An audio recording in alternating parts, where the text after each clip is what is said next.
Do not be dismayed by the brokenness of the world. All things break, and all things can be mended, not with time, as they say, but with intention. So go, love intentionally, extravagantly, unconditionally. The broken world waits in darkness for the light that is you. I'm Dean Walker, and welcome to the Poetry of Predicament podcast, a podcast for people brave enough to face humanity's challenges and problems, and most importantly, our numerous predicaments.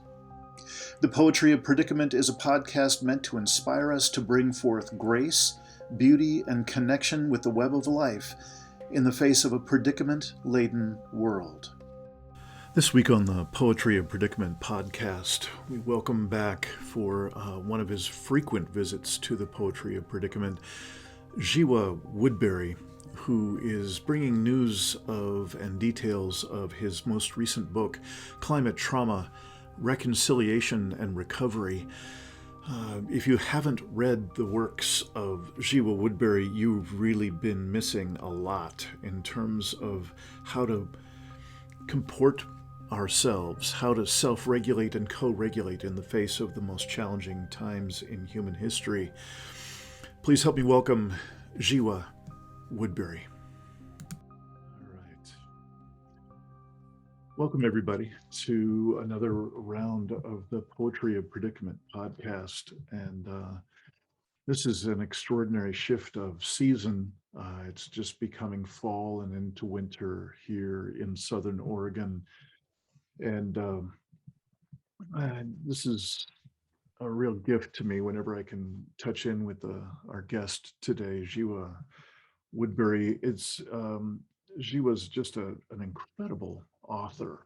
I don't think there's a single one of your writings that you've shared with me that hasn't been extraordinarily informative, but more importantly, just moving. You have a real gift for articulating a certain part of our collective reality, especially for those of us who are attentive to the psychospiritual zone and the reconnection with life itself especially at the level of on the planet and with each other. And so I was really thrilled when you invited me to have another one of these recorded conversations. And as is usual, we've just spent quite a bit of time just checking in, which is always rich. I guess I'm excited to hear you were just starting to introduce yourself and this particular time, and how you started out was saying, I've completed this chapter of my life. And I remember you talking about that chapter and articulating it at various stages along the way. And so I'm wondering if you'd be willing to start us out with a bit of an introduction, like how you'd like to be seen now, what you'd like us to know about you as we step into this conversation. And then what has this chapter been? And what is it that makes this the ending of that chapter? What makes this time significant? So more than anything, just a warm welcome. It's always such a joy to talk with you. So if you would, introduce yourself, if you would, sir. So these days, I'm calling myself a Pan-Psychologist, which I totally made up, right? But it's because it was actually to mark a departure from eco-psychology. I've been calling myself an eco-psychologist for a number of years. And I just kind of feel like maybe, eco-psychology doesn't have all the answers, that it's become a little, and I'm not alone in this opinion among eco-psychologists themselves, that it's become a little bit stuck. We'll just leave it there. And I've been, at the same time, I've always been fascinated by philosophy, the different philosophies in the world. And right now, like the cutting edge of philosophy is panpsychism, which is the idea that that consciousness is a characteristic of matter. And so all the way down to the tiniest bit of matter, there's some consciousness there, even though it would be like what we think of as consciousness. And then the more complex the systems become, the higher levels of consciousness that manifest. It makes sense. It explains a lot of things, and so it also makes sense to correlate that with psychology, and so I naturally assumed, well, there must be something called panpsychology, and I Googled it and found out there's not. Oh well, that's what I feel like. So actually, there was an ongoing conversation among a lot of climate psychologists and psychiatrists. What should we call ourselves? And so so I arrived there at panpsychology, and pan just means everything. So panpsychology is kind of the psychology of everything. And I think that's a really good description of what I do. Yeah. I psychoanalyze everything, all the way up to and including Mother Earth. For those who may not know of you or your earlier writings, I just would like to read off a few titles that I put together in anticipation of our talk today. There's one, Climate Catharsis, another one, Healing Our Trauma Together, which was a paper that you wrote kind of in response to participating with Carolyn and Baker and myself in our month-long summit a couple of years ago. And then Eco-Psychology and its relevance to climate crisis. And darn it, let me see if I can pull this one up and get the full title. I'm sorry, I wrote a shortened version of the name of this paper, Talking Cure for Climate Change. I think there were more words in there. Do you recall that one? That was it. Oh, okay. So I did get it right. Okay. A long time ago. Yeah. So one of the most significant was your work for a while on Planetary Hospice. And so I just want to give people a sense, when you're talking about your earlier experiences with and substantial engagement with eco-psychology and so on, this is no lightweight deal. You've written some of the most extraordinary writings in this field that I'm aware of. So I just wanted to give people a sense of what you're talking about, what got you to here. Fine if you want to respond to any of those, and fine if you just want to move forward and continue your thread. No, that's basically what I was talking about as the project. Like, I became very disillusioned with the environmental movement that I was a part of around, during the early part of this century, and then I just decided I needed to get perspective and find answers to the questions that that were bugging me about our failure to respond to in a rational way to the climate crisis, to an existential threat, And so I went, and I was also, because of my longtime spiritual practice of Buddhism, I was already doing hospice work at that time, and so that was also playing into it. Hospice was very humbling for me, and I wanted to know how I could help people more, and I thought maybe studying psychology was a way of doing that. Yeah. So I went to San Francisco and California Institute of Integral Studies in 2011, and 2012.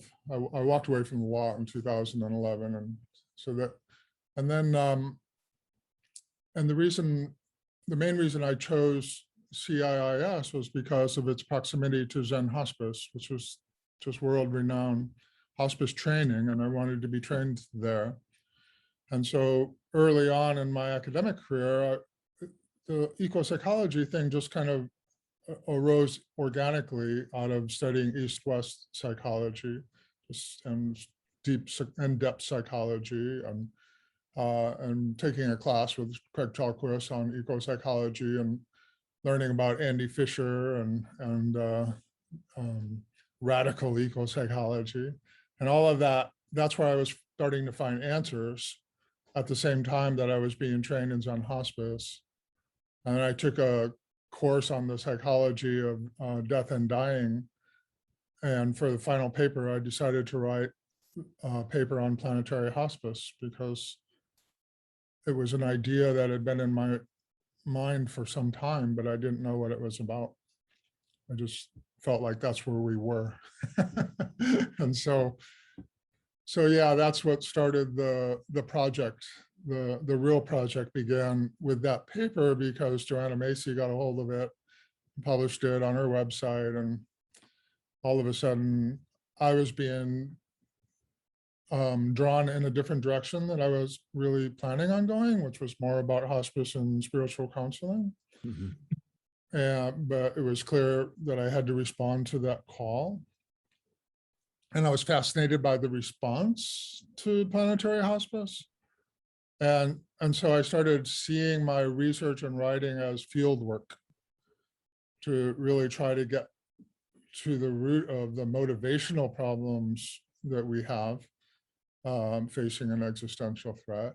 To really, I'm naturally a systems thinker, and I'm a slow thinker, but I'm very thorough. So I don't let go of something. And yeah, so that led in a lot of wonderful sort of direction of writing and response, like call and response almost. I'd write, I'd get all this response, which was often quite surprising to me, the way people responded, and realized that, oh, I'm triggering people at that time without really intending to, and then saying, well, maybe people need to be triggered, and incorporating the responses into my thinking, and just so it kind of evolved organically. I wrote some papers on eco-psychology in the Journal of Eco-Psychology, with a conversation with Andy Fisher and so forth. And I started viewing the climate crisis through the lens of cultural trauma. That was what sort of clarified for me some of the issues. And seeing how traumatized our culture is, and sort of looking at and seeing how that all really corresponds to the Great Acceleration after World War II, when everything kind of went off the rails, and our responses, our responses to that, and especially in relation to the natural world, the whole petrochemical plastics revolution, better living through chemistry, et cetera, et cetera.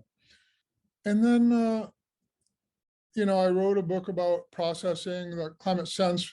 I started writing a book on planetary hospice, and I realized, I wanted to reach a broad audience and not preach to the choir.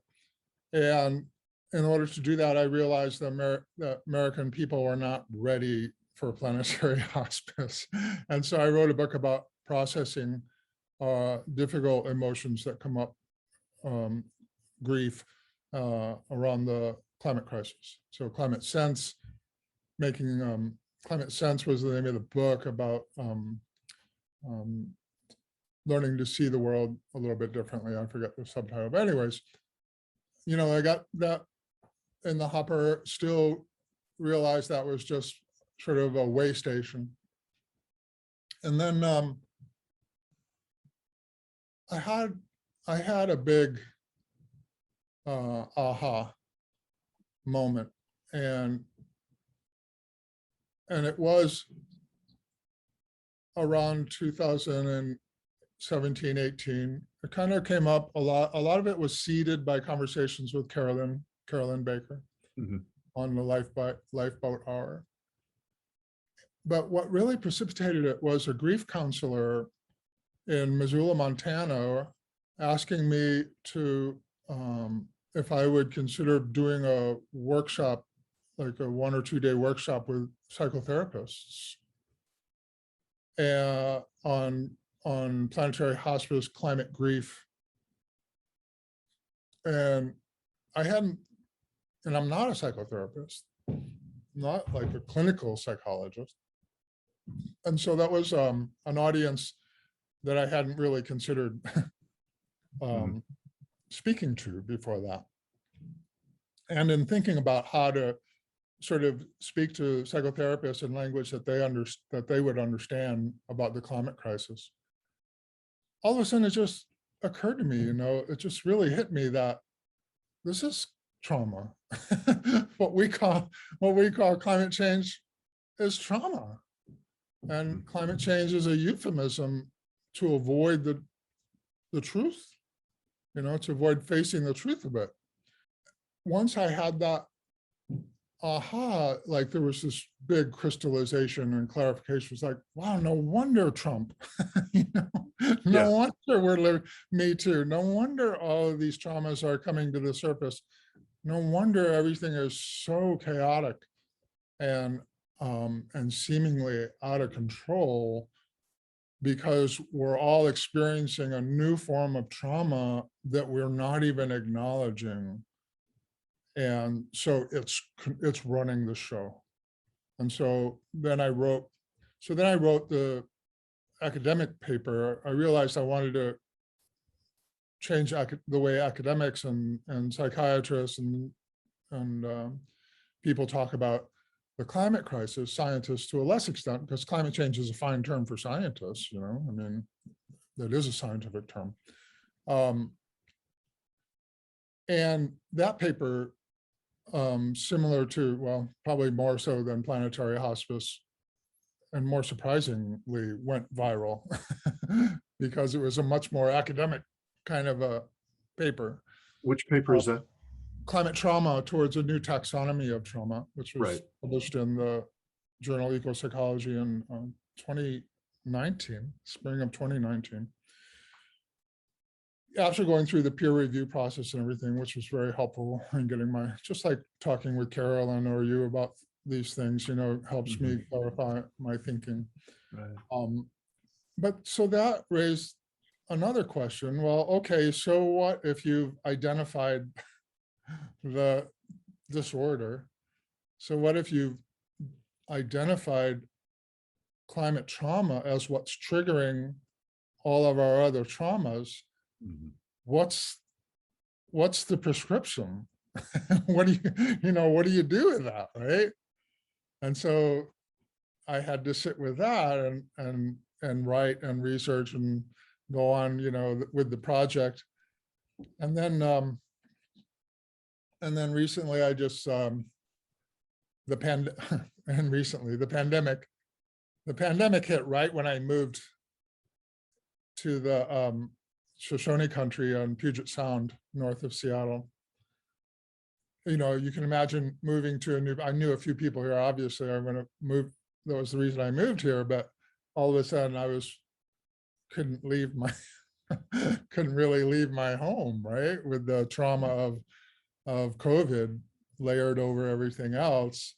It just made sense to, okay, it's time to synthesize all of this writing and research that I've been doing and get it all into a holistic kind of story. And I started writing. I started doing that. I started writing the book.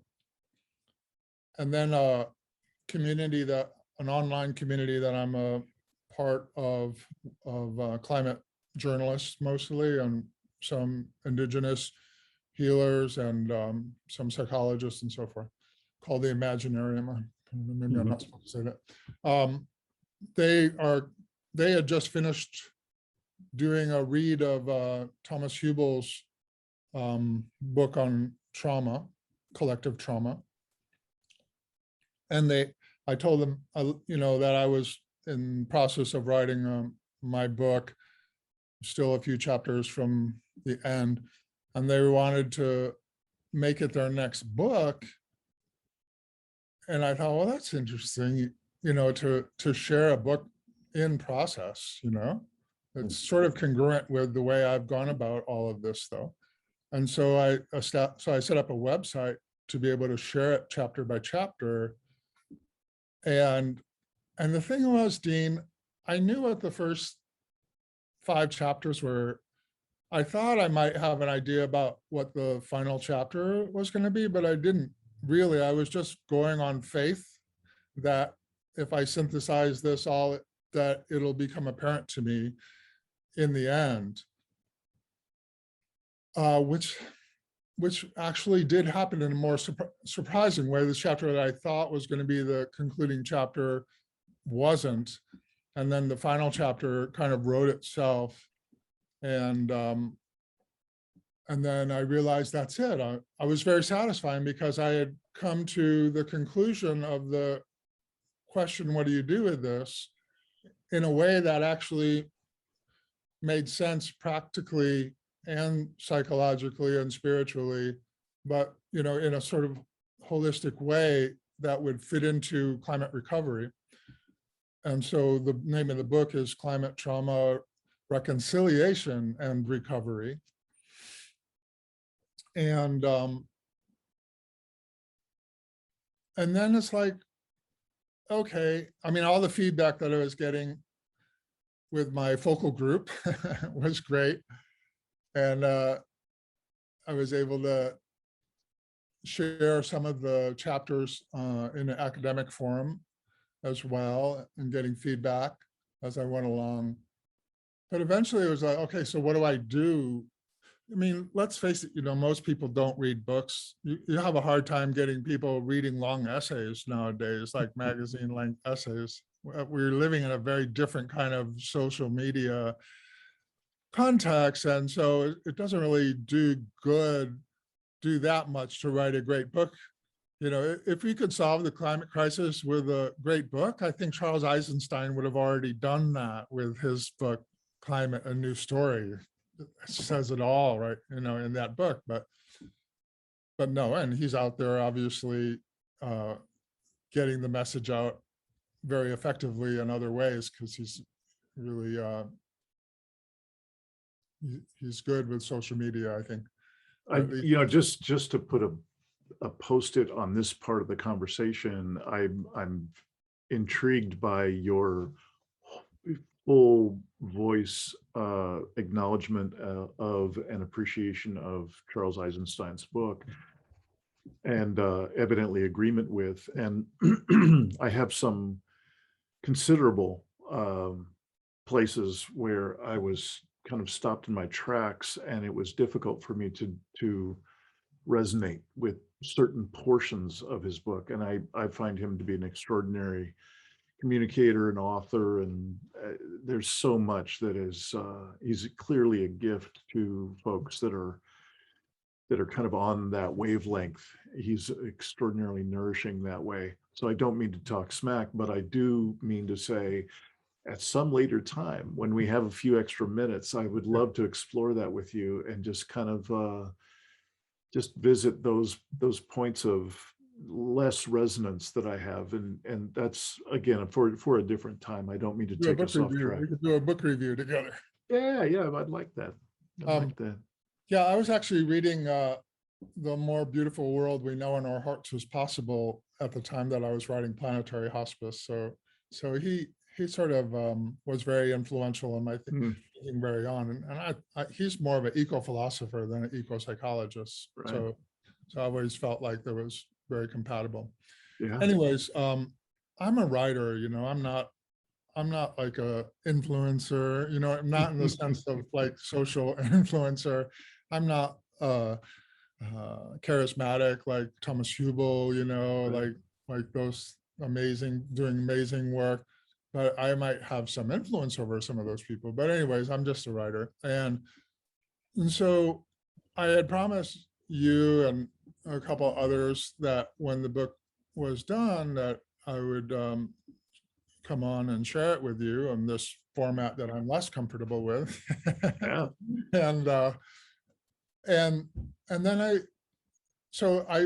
had synthesized the final chapter down to an essay and published that, and got really good feedback on that. It's actually being featured in the UK platform Emerge. What is emerging? If you type in whatisemerging.com or .org or .co, I'm sorry, it comes up. During the COP26, it's kind of nice to have that out there. And then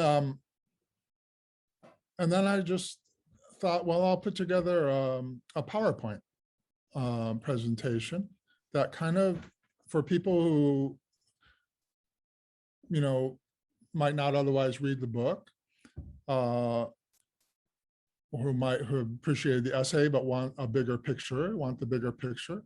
I thought I would put this PowerPoint together and run it by you and your viewers, and at least make a record of it. Yeah. And I feel like if we lay that down, I think I'll feel good about that. Great. Well, let me do some clicking and. Okay. And while you're doing that, Yeah. I'm going to say that I'm not going to read the PowerPoint to people because I don't want to insult the intelligence of your viewers. They can read, they can pause it. This is why I'm saying, you know, if you're watching this and a new slide comes up and you want to pause it and read it, you can do that, because I'm just going to offer comments on it. And if you have questions, you know, we'll just use that to guide our conversation. That's great. Thank you. That's a relief for me too. And So you've my ultimate motivation is then when we do this, then I'll be all done. I'll have sort of fulfilled my obligation and my project, and I can go live in the woods. all right. All right. Good. Because it's time. Next slide. Great. Whenever you're ready, brother, we are ready to go. Okay, so this is the PowerPoint presentation for my new book. The title of the book is Climate Trauma, Reconciliation and Recovery. And you know, all I want to say about that is the reconciliation part, I realized, was such an important component of climate recovery that I didn't, it kind of organically emerged as a necessity to include that, because those are different things. So, all right, go ahead. So with this first slide, kind of defining climate trauma, I think it's probably a good idea for us to issue a trigger alert because the imagery that I choose can be intentionally triggering. And this is obviously a good example of that, but I do that because the time we're inhabiting right now is traumatic, and art is a very powerful way of evoking feelings that words often are not adequate for.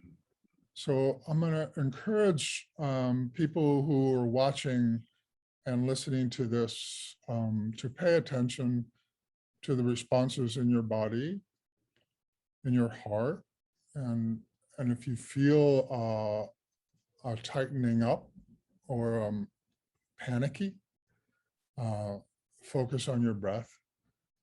And remember, we're always in relationship through the energy of our breath. And trauma wants to take us out of our body. And trauma responses are closely associated with shallow breathing.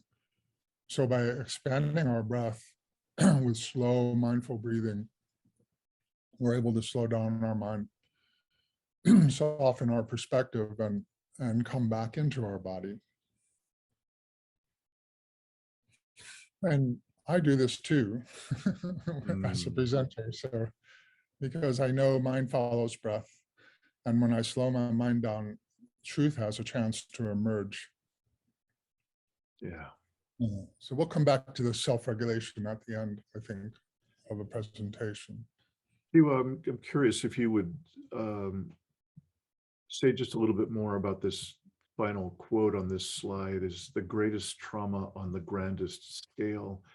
I don't know who B. White is. Can you say a little bit about that? There was a special edition of Eco-Psychology Journal back in, I think, 2016, called the Long Emergency issue. And now I'm having a hard time remembering his first name, but I think it's maybe, anyways, he is a psychotherapist and wrote a beautiful piece that was featured in that issue. I wrote a piece in that issue that was called Climate Crisis and the Cosmic Bomb. Is the climate crisis a product of cultural trauma, kind of reflecting on what we referred to earlier with the Great Acceleration and that followed World War II. So yeah, Mr. White, I just found that particular quote to be incredibly resonant, and I think he really nailed it on the head right there. Yeah. And that was part of the seed, that ended up sprouting with the idea of climate trauma. Beautiful. Thank you. So yeah, trauma arises in the context of relationship and is experienced both individually and collectively. So it's multivalent, and these different forms of trauma are often interrelated or even interdependent. The way we resolve traumatic experiences by integrating them into our sense of self-identity or our identity as culture or even a species.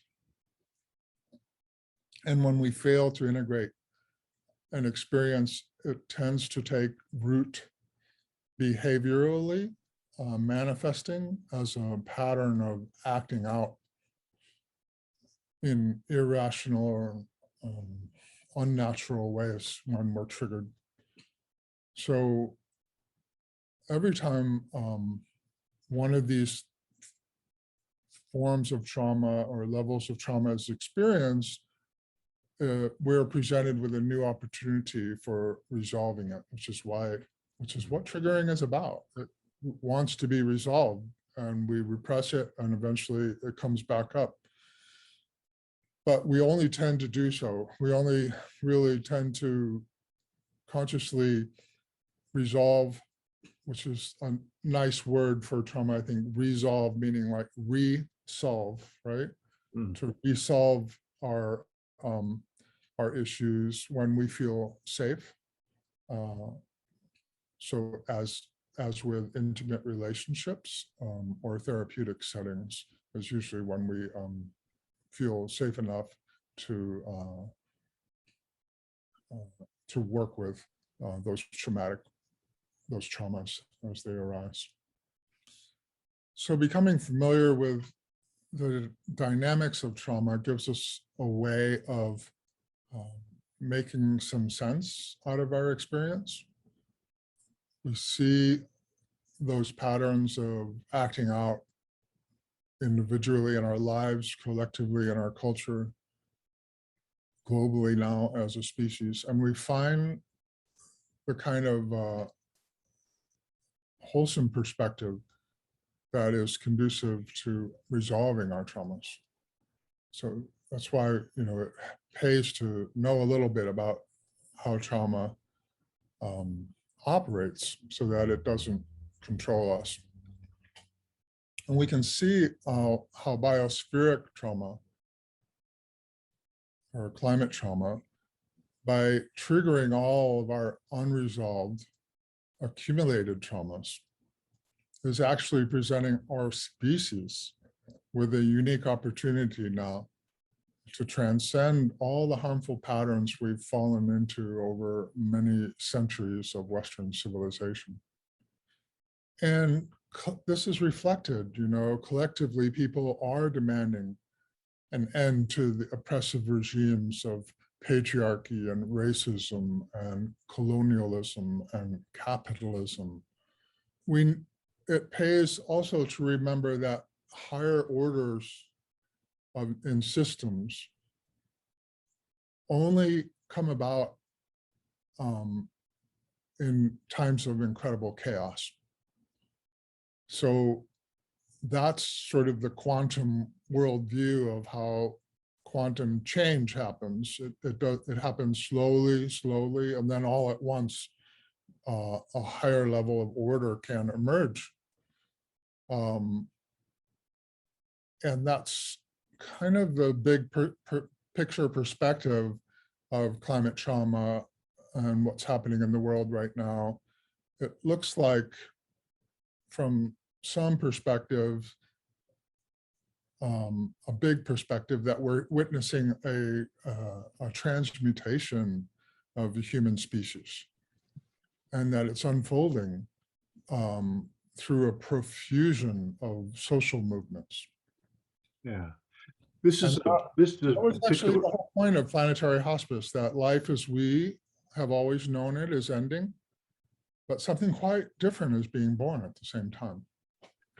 This is a particular area that my history, my personal practices history, and also to some degree my professional history, was to be engaged with transformation-based practices or elements that make up the body of work at any given time. And the kind of easy to understand and somewhat problemized definition of transformation. I mean, heck, I can get on the internet and buy socks that are supposed to transform my life. So like every other term, you know. Can you share those socks with me? Yeah, right. I'd be happy to send you a pair. Yeah. And you know what I'm noticing as this kind of transition or transmogrification, I think you were just talking about, what I'm used to in the lineages of my own practices is that transformation is not something to take lightly. You know, it's no small deal that the caterpillar goes into its chrysalis and comes out something entirely different. And to assume that that's just a little kind of Disneyland ride for the caterpillar is I think a bit naive, and especially if we translate that into what that would actually mean for a human being to go through some sort of transformation. Again, my lineage would say that there are a number of ways to experience transformation. Very few of them have anything to do with our control of the situation, our understanding the situation, and not even necessarily surviving the situation. Transformation is really no nonsense at the scale of kind of Gaia or the universe, or, you know, fill in the blank, really creating an entirely new possibility for life that is vibrant, and it is also ruthless. Does that spark you to say anything? Yeah, I think the caterpillar is in despair, and it's sure that the world is ending. When we're in it, it's really hard. It's really hard to have a perspective of what it is. You know, and we only like acknowledge these paradigmatic changes in society after the fact, and then, you know, when they're happening, it's never that apparent happening. And so it just depends on how you want to look at the situation. And so it's easy to look at the situation and end up in despair, and then other people look at the same situation and have are able to see something different, you know, and realize, oh, this is necessary somehow. Right. Certainly couldn't go on the way we were. Yeah. If we end up with in a world of 50 years from now, if we end up in a world of social justice where we've we've ended the disparity of racism between the global north and the global south, and we've abolished borders because they don't make sense with my new migration patterns that are caused by changing climate. And, we end up in this, intersectional, empathic, and almost enlightened kind of global culture. We're going to look back at this time, and say, wow, it sure didn't feel like that's what was happening. It seemed like we were on the verge of World War III. This slide is kind of paying homage to David Wallace Wells, because as somebody who has been, intently focused on this for a decade and following these issues most of my adult life, really since the beginning of the climate crisis back in the 80s, there was a total remarkable sort of social crystallization in our thinking that happened in 2017, when this article was published in the New Yorker magazine, went viral. Millions and millions of people read it in the first couple of weeks. And all of a sudden, it just seemed like the conversation changed. People really became more aware of what's happening. And that was even reflected in the IPCC reports that were subsequently issued. They started basically adopting language that was more accurate with and reflective of the true situation. So that was the same year that I published my book, The Impossible Conversation. And I just remember being so shaken in the best possible way by his article. Right. And all of a sudden we have governments declaring climate emergency, at Extinction Rebellion's urging, and Sunrise Movement and Greta. There was all of a sudden everything shifted right then.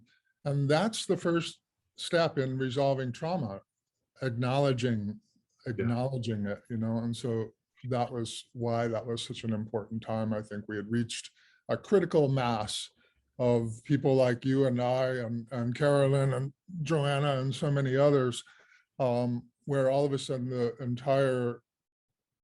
was an entire shift in societal consciousness.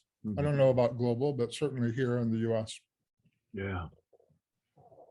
This is a book cover on the right from one of my heroes, Karen O'Brien, that just published like a week ago. I think it's an important book. She is also one of the lead authors in the IPCC, editor of the science reports, but also, so she's partially responsible for that change in tone, maybe more than partially. And, we just had this IPCC report that came out this summer, the Red Alert report. That's actually the way IPCC works. That was just the first report of 3. And the second one is the social science of like, what shall we do, right? And that's due out next year, next spring, I think. So I just wanted to shout out to Karen O'Brien and encourage people to look into her. She has a great perspective on the crisis, very balanced, very informed by science, and very heartful, and talks about trauma, talks about it in terms of trauma. But she's quite special. So this idea of shared responsibility for the climate is incredibly important. And I think the most overlooked aspect of our climate activism. It's interesting, if I ask you, I've done this already a few times, if I ask you, do you agree with this statement or not? Human beings have a shared responsibility for the climate crisis. What would your response to that be? Mine would be yes. Yes, that's right.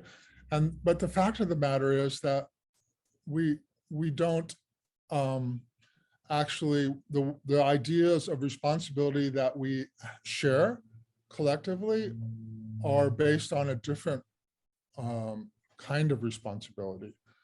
It's called distributed responsibility, and it's the default mode of society that's grounded in principles of law. The idea that somebody else is responsible for my suffering, right? And so our reflexive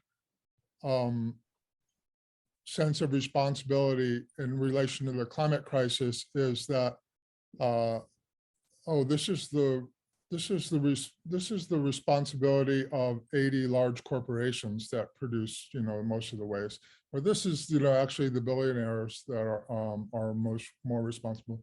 And like all these ideas about who's responsible that somehow avoid looking in the mirror. And so ethicists and philosophers point out that this sense of shared responsibility is the more appropriate model or way of thinking about responsibility for the climate crisis. It doesn't absolve those actors of responsibility, but it's more pragmatic. And I think the simplest example is if your family and my family were on vacation in Thailand, in Krabi on the coast of the Indian Ocean.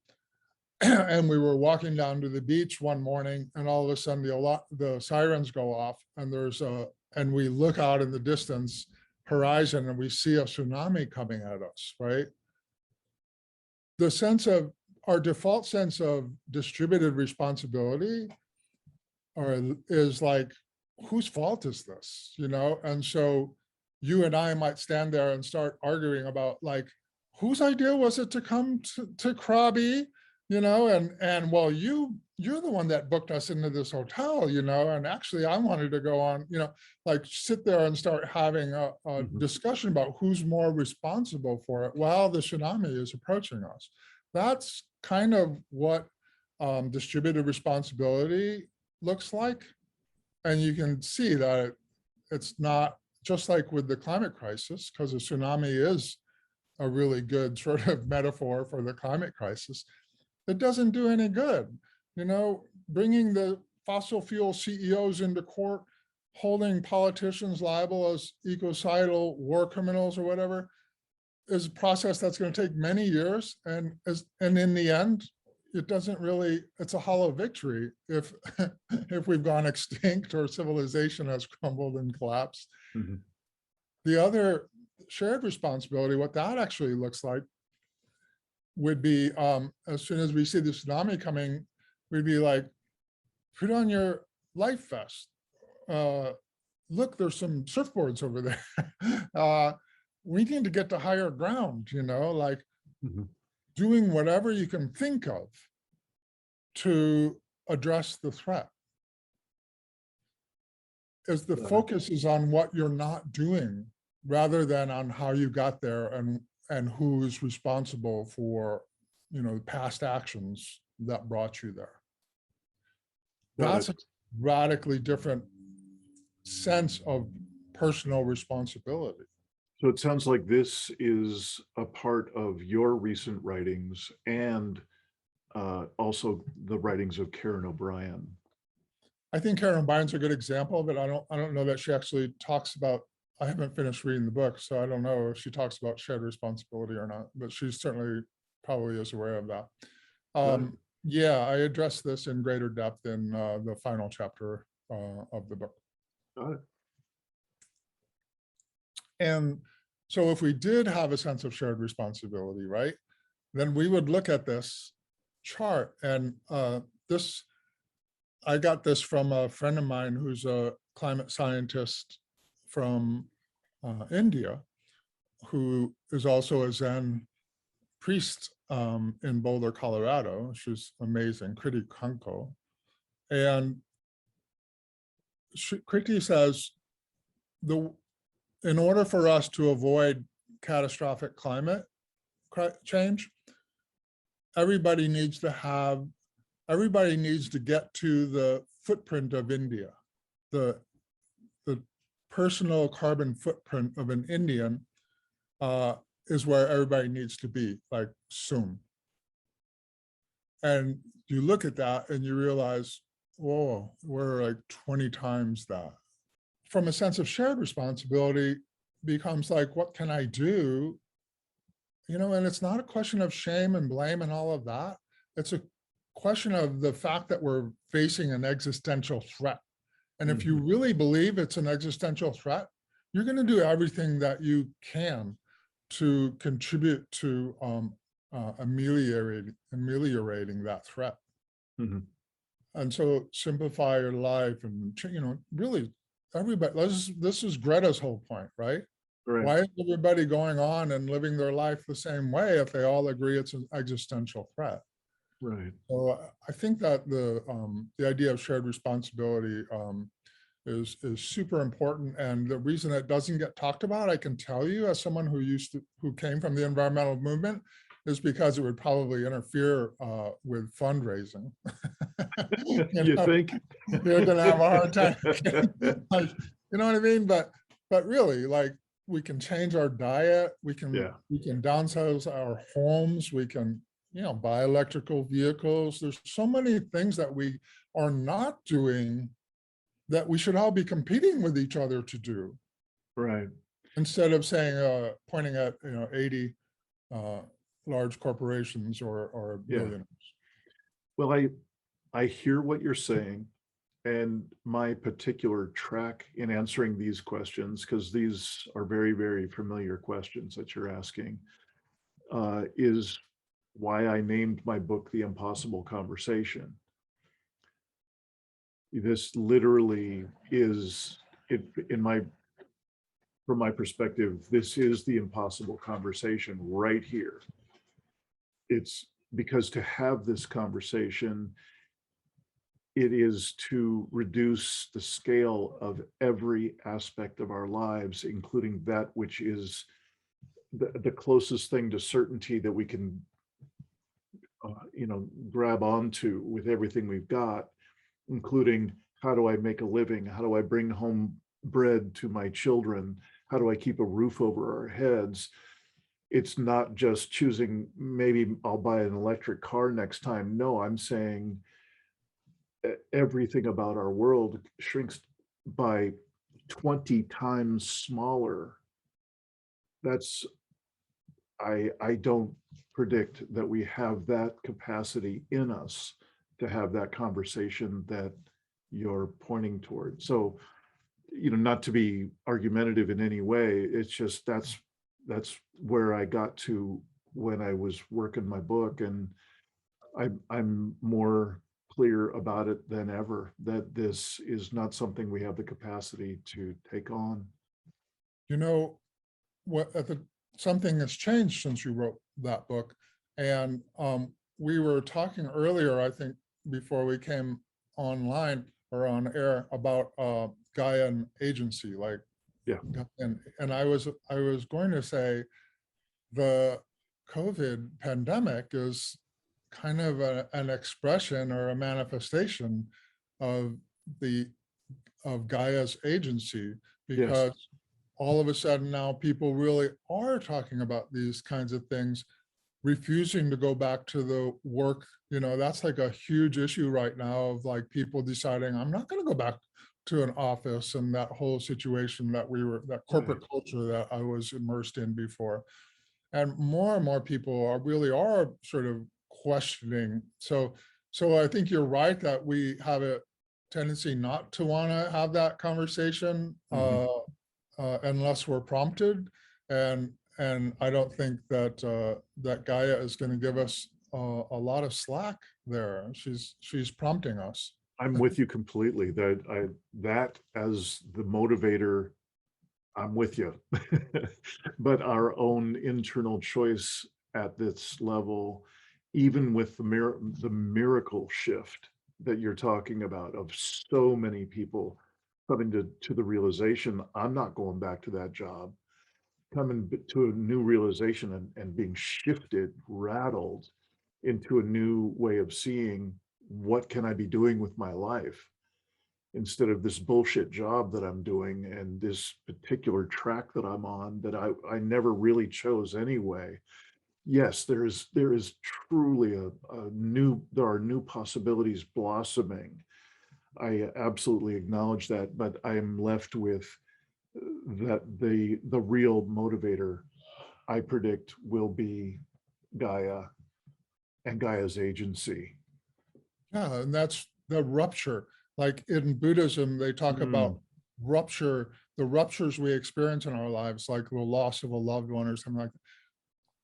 We enter a bardo state where the life that we knew has just ended. Yeah. And there's life in front of us that we're not sure about. We're not sure what that looks like. Those ruptured states that you inhabit are where that transformation can come in. So, and we're back to the chrysalis, aren't we?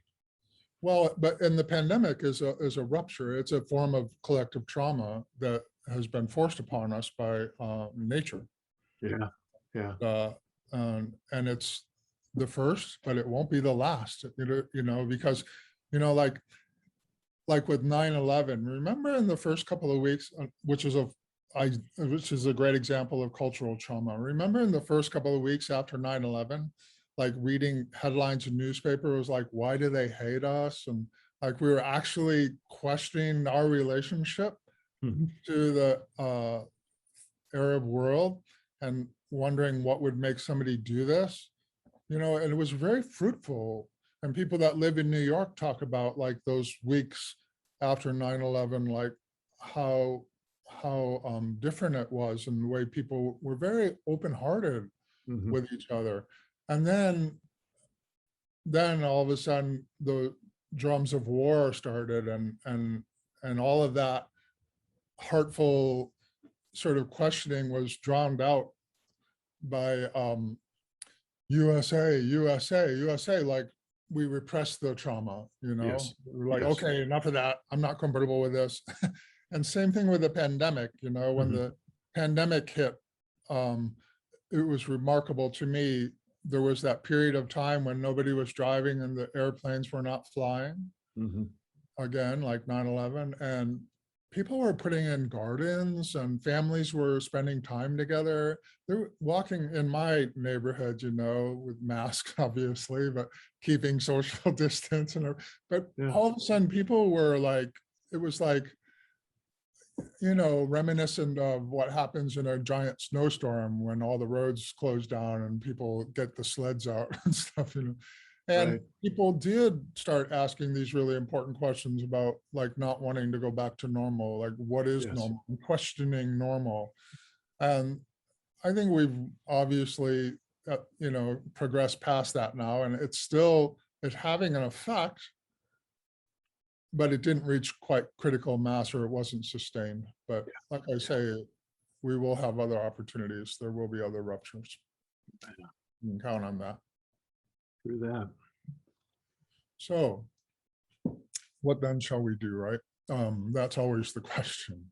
How do we respond? And in a world of 8 billion humans, who all talk to each other on Zoom now, major transformations flow from big shifts in collective consciousness. And those shifts in collective consciousness are the things that happen very slowly, frustratingly, gradually, and then all at once, right? And, we can look at history and the fall of the Soviet Union in our lifetimes, or apartheid in South Africa. And we're always surprised, when all of a sudden, whoa, the Soviet Union doesn't exist anymore, like almost overnight, or apartheid, they actually gave up their power and stopped oppressing. And this is the view of quantum physics, the paradigm shift that's followed from from quantum physics, which is the collapse of a wave function. You know, all this potentiality builds and builds, and then all of a sudden the wave collapses because of a catalyst, like an officer kneeling on a black man's throat for 9 minutes until there's no more life in him. You know, like that kind of a catalyst creates this incredible transformation or shift in consciousness. In that case, like globally, and people see very clearly, oh my God, oppression. That's the problem, right? And so right now we're at a time where there's a crying need for truth and reconciliation, especially here in the US because of our role in the climate crisis, which is racist at its core. Yes. Not the US, the climate crisis. Oh, maybe both. Wait a second. I didn't mean to say that way.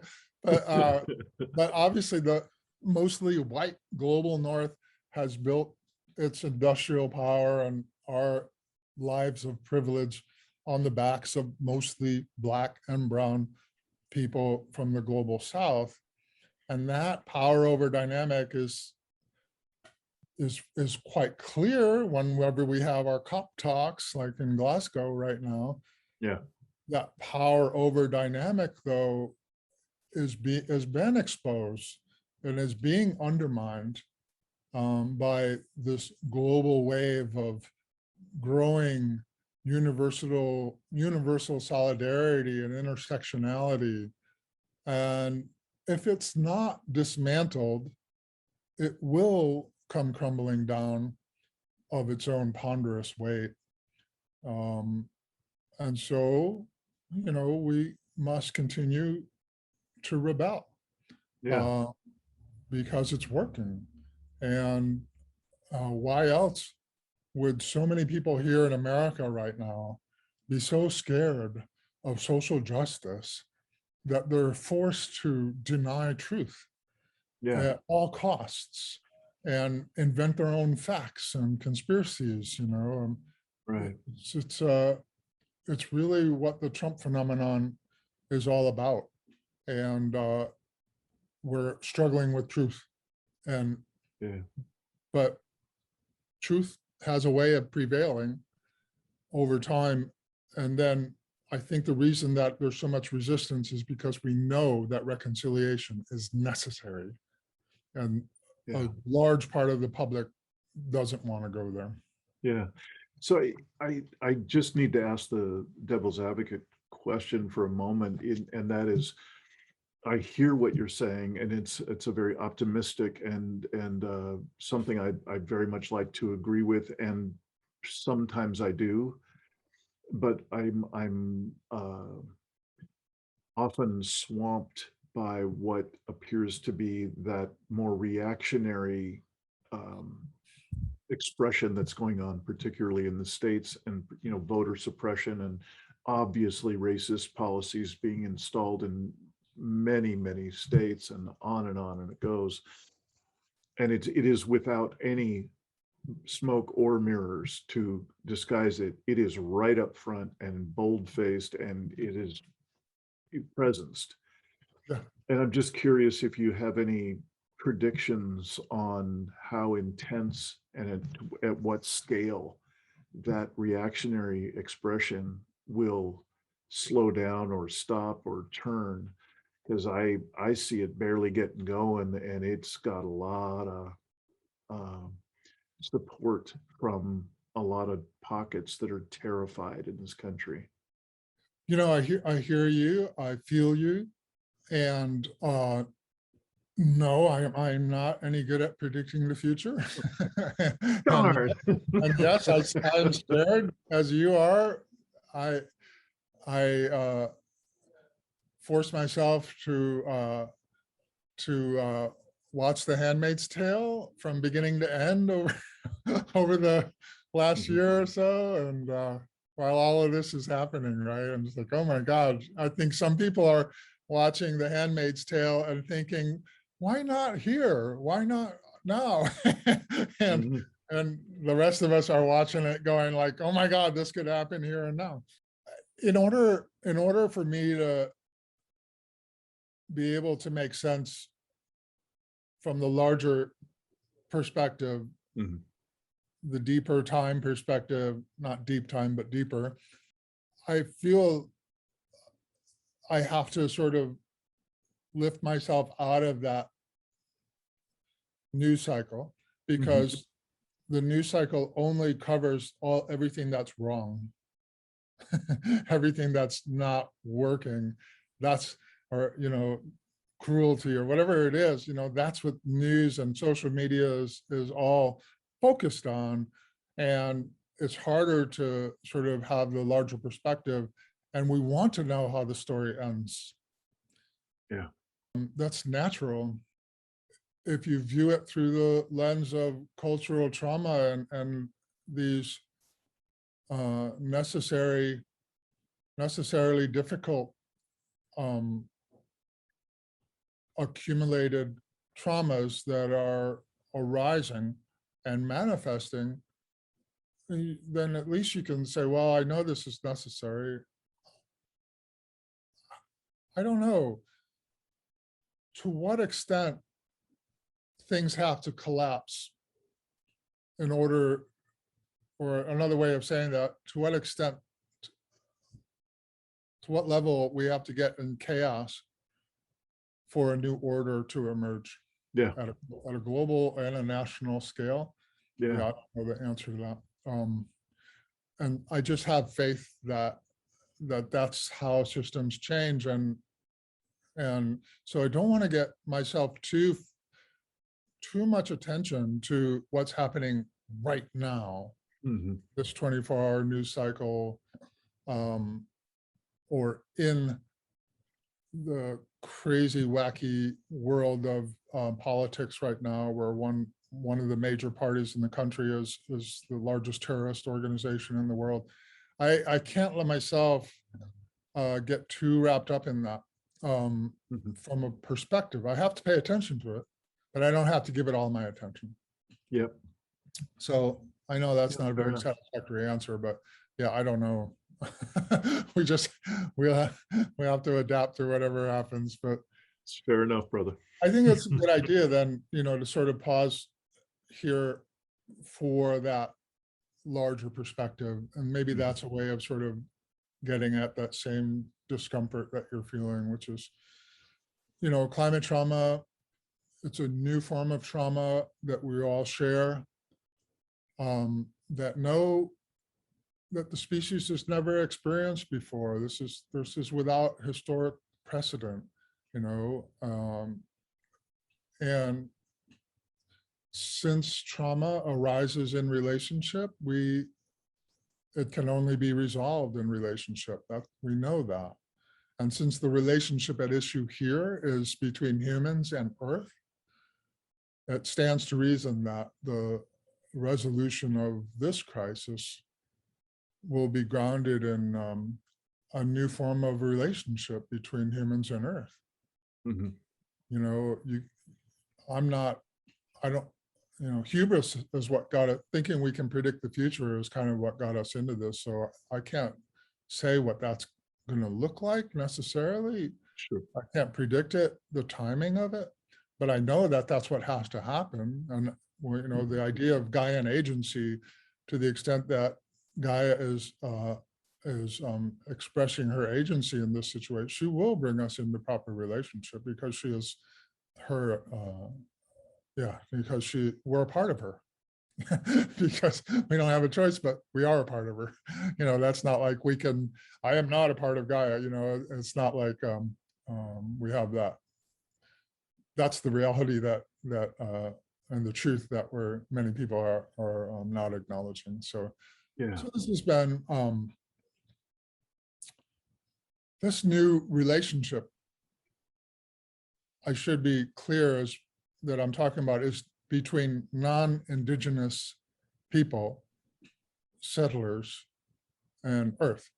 So I'm not speaking for Indigenous people. They've been in for the most part, they've been in right relationship with Earth all along. And that's why we have so much to learn from our indigenous elders, brothers and sisters. But this idea of non-indigenous human beings coming into a new relationship with Earth has been happening for some time in many different forms, which I realized, or in the writing of that final chapter, I just realized and started calling this postmodern or holistic indigeneity, a new way that we're learning to relate to the Earth.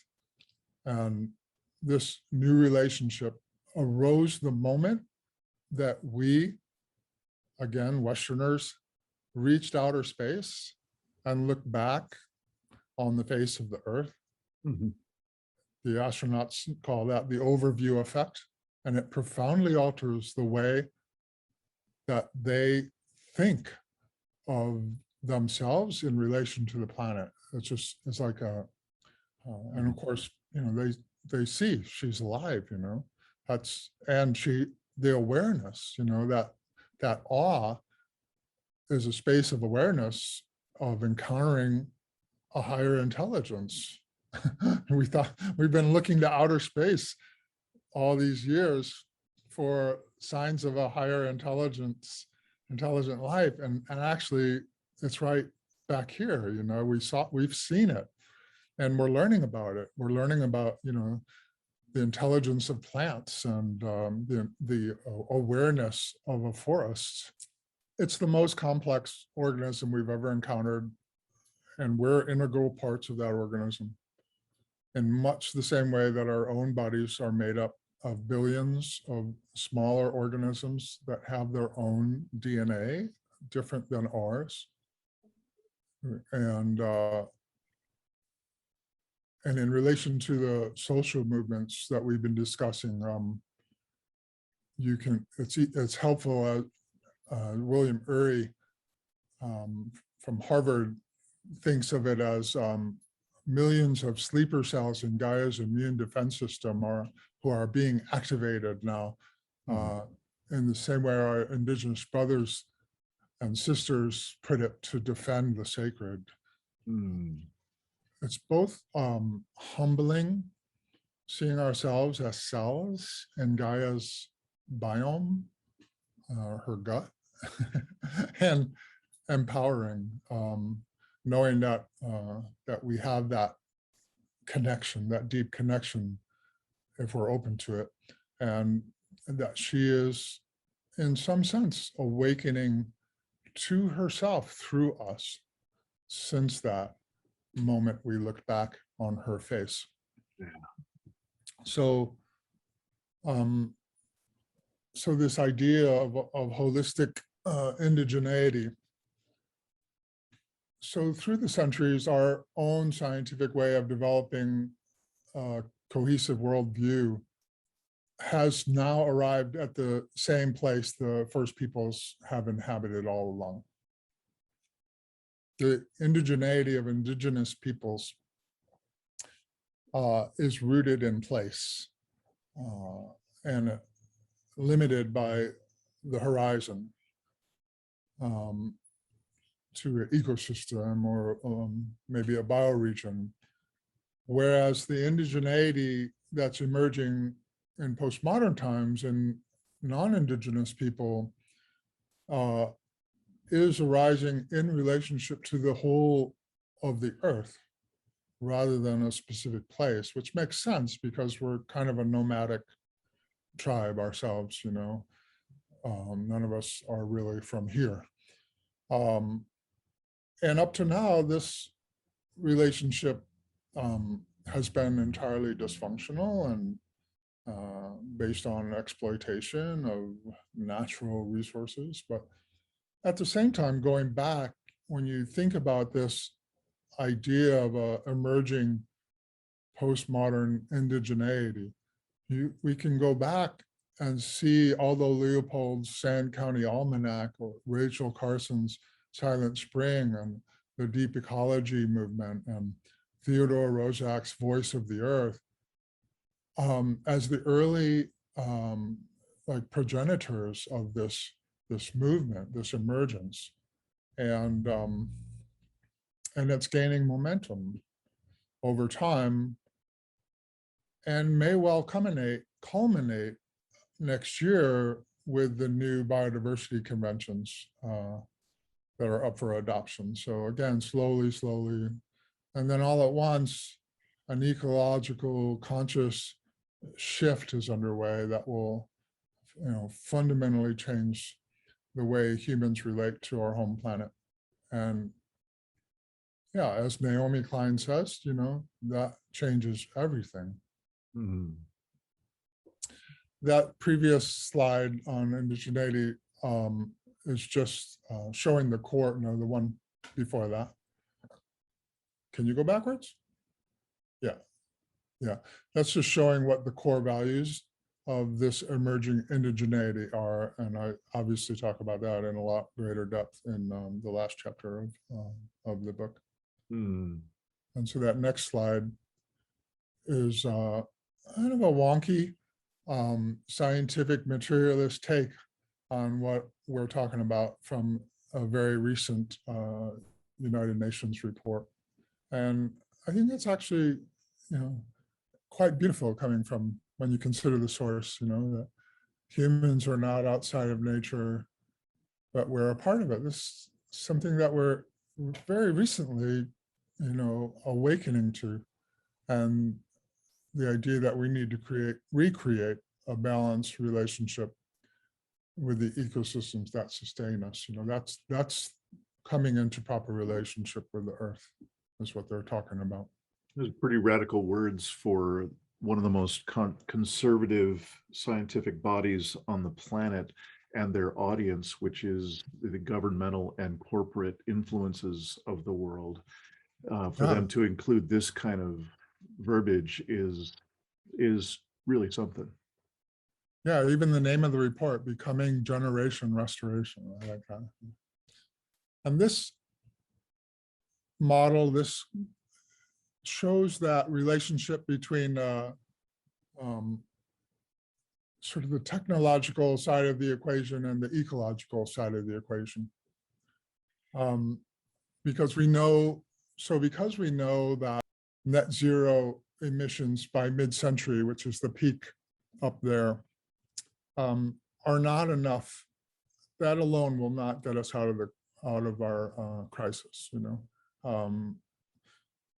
There's an ecological side of the equation that tends to get overlooked, especially by those who become victims of despair because they're only focusing on the technological side of the equation, which is the fossil fuel emissions and reduction in fossil fuel emissions and transform our energy system. And they're not really looking or considering the ecological side of the equation.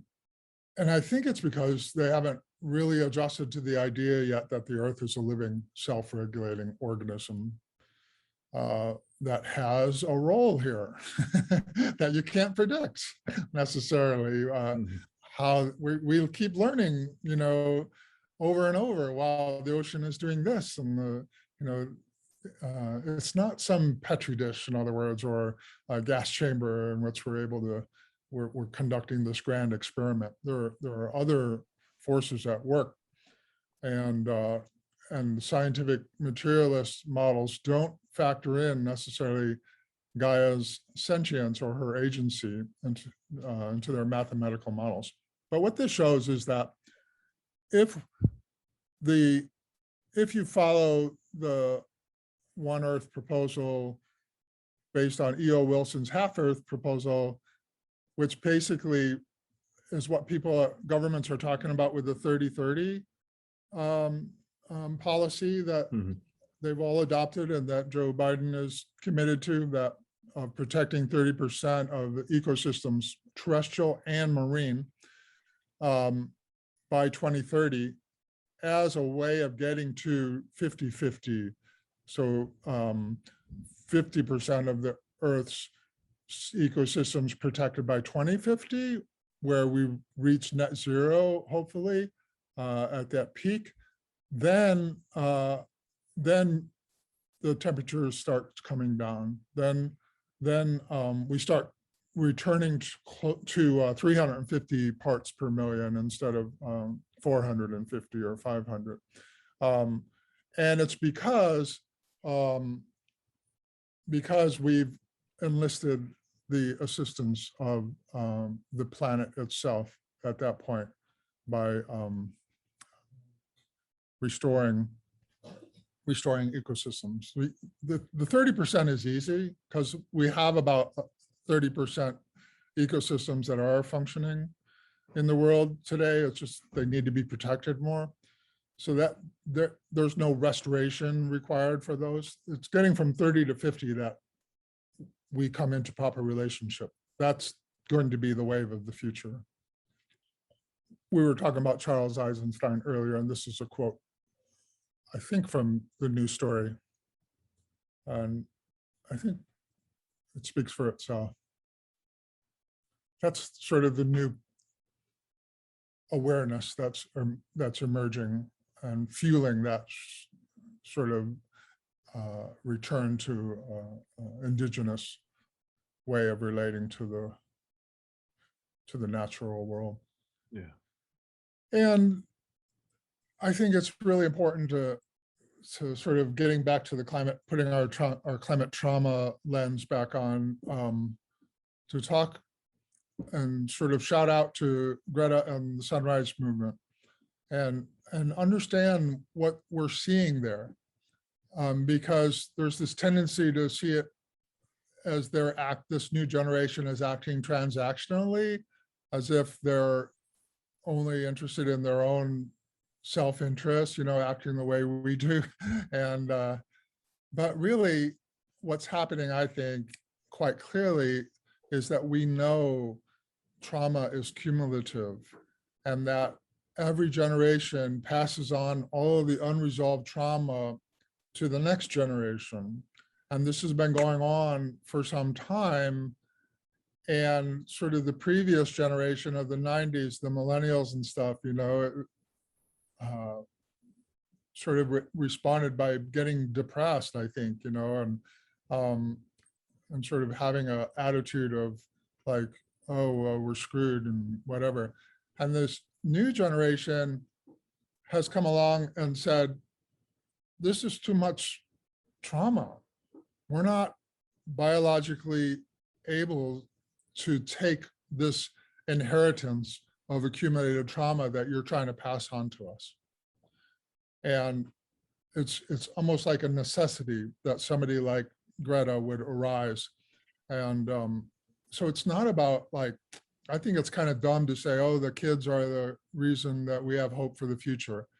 No, I think these kids are affirming my faith anyhow in the human species, and saying that we can only go so far out of balance before it becomes imperative and a mandate to swing back in the other direction.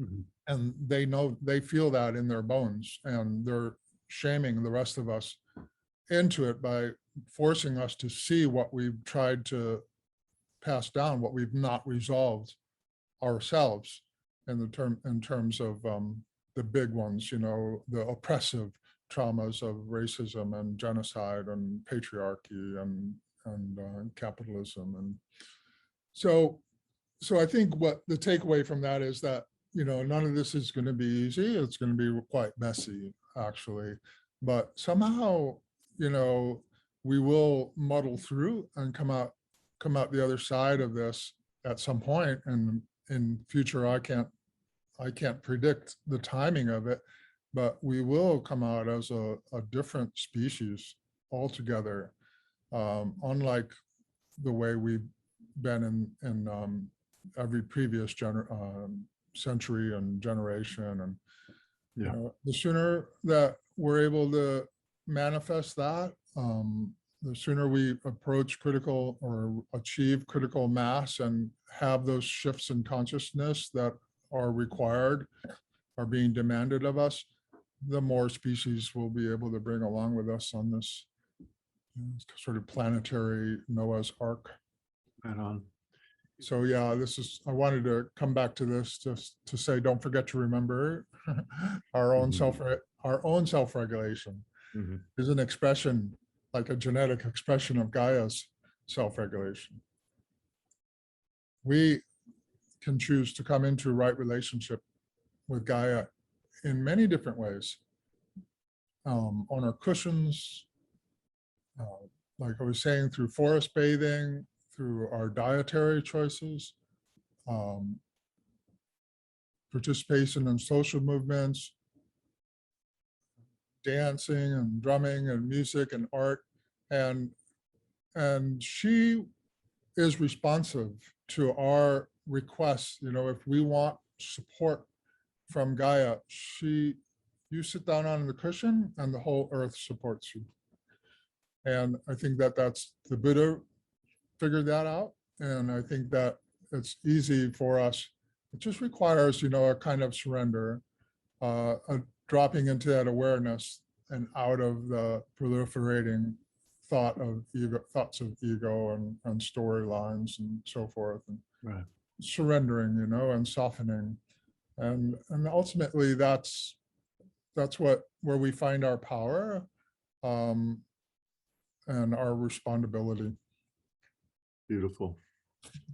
Intention is everything, that's kind of what this last slide says as well, just sort of a parting thought. I'm going to read this one. I think it's so Yeah. beautiful. Beautiful. Do not be dismayed by the brokenness of the world. All things break, and all things can be mended, not with time, as they say, but with intention. So go, love intentionally, extravagantly, unconditionally. The broken world waits in darkness for the light that is you. I love that. I think the last thing I would like to say, if you don't mind, is this whole thing about hope and despair. I've sort of left that behind. And I have a metaphor for you, like, because we're kind of in an age of darkness, kind of a dark age right now. And from a Buddhist perspective of like cave dwelling in darkness, hope is like a candle in that cave, and faith is what you're left with when the candle burns out or blows out.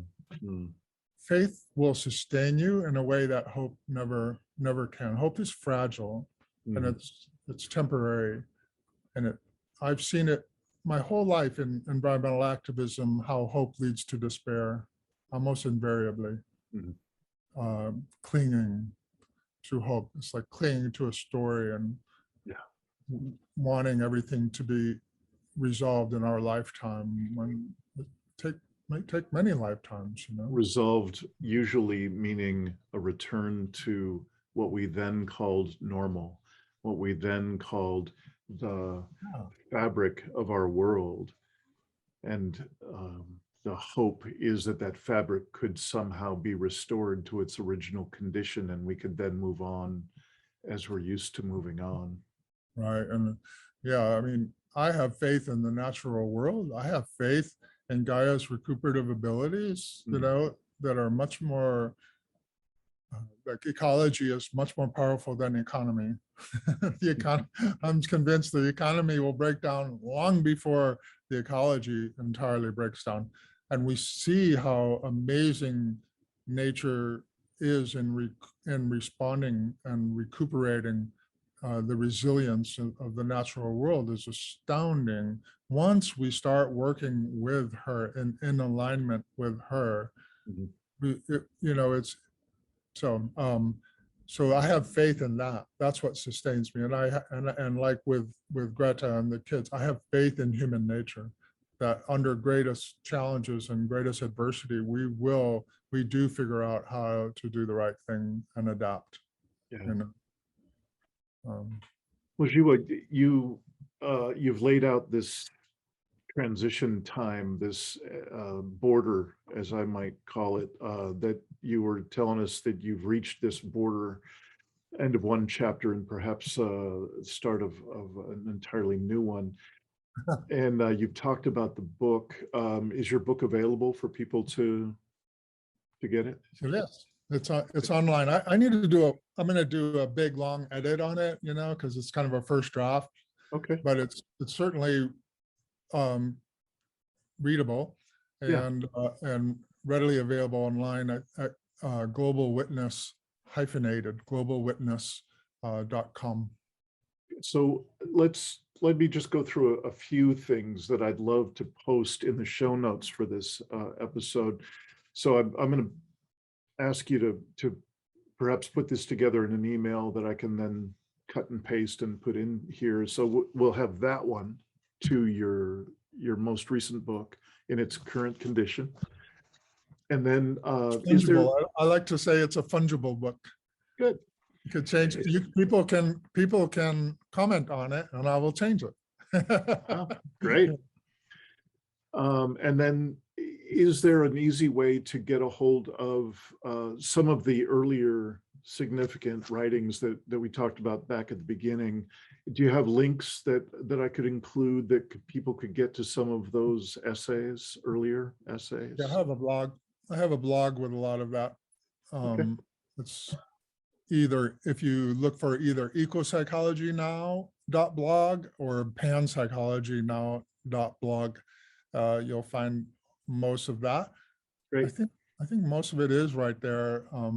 Not necessarily the academic papers, but the same subject material. Got it.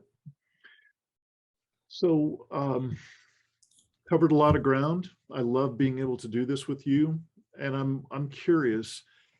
As well as I do, there's quite a wide range of folks in the collapse-aware community around the world, and some folks have been at this for decades. Some people are pretty close to brand new, and you offer such a rich volume of guidance for us in a number of important framings of what we're going through. I'm curious if you'd have any words for any of us, but especially the people who are new to this.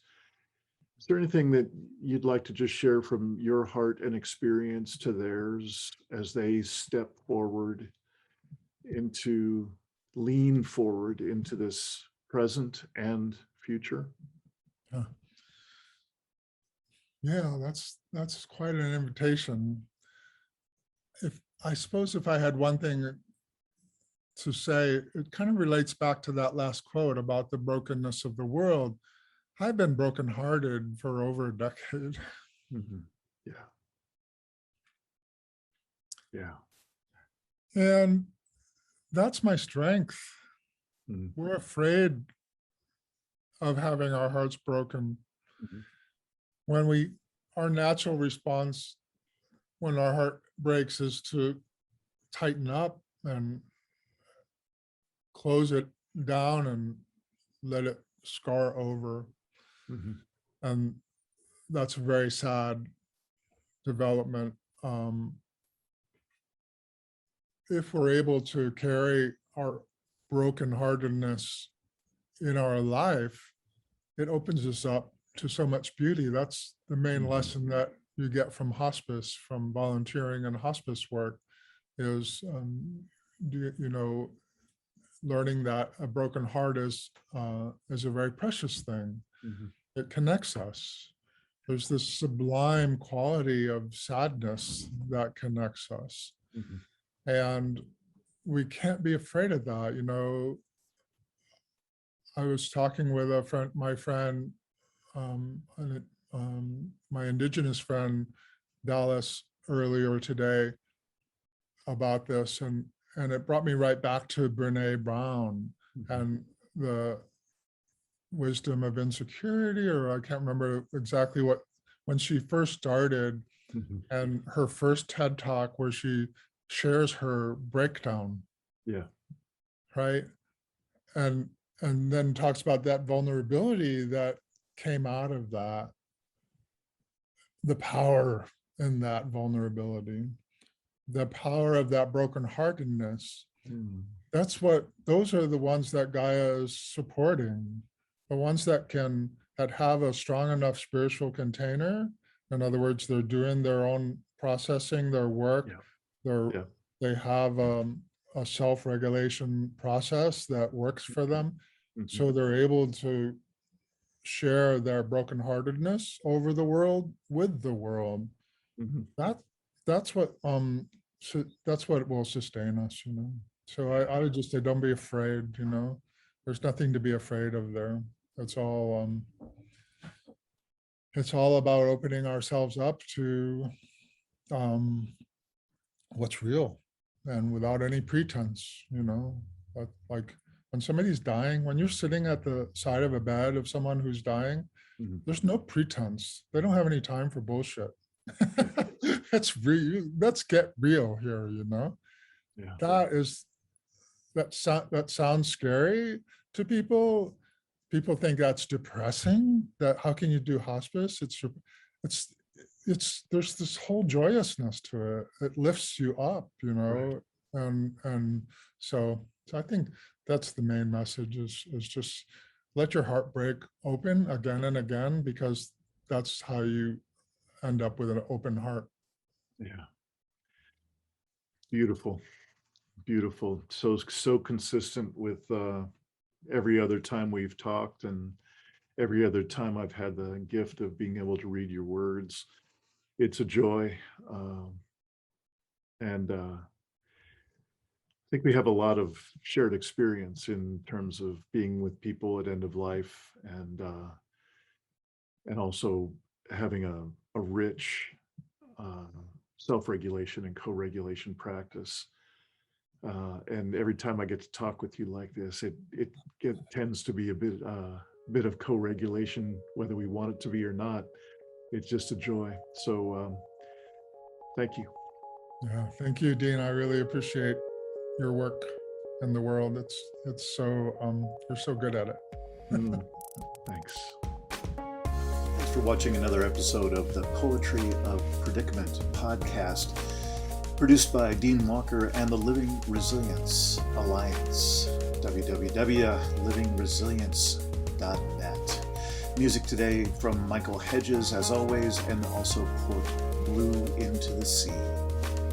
Also available on our website, www.livingresilience.net, is a wide array of articles, online learning series, arranging group and individual resilience coaching, and sign up for our every other Tuesday free support group that we call Safe Circle Calls.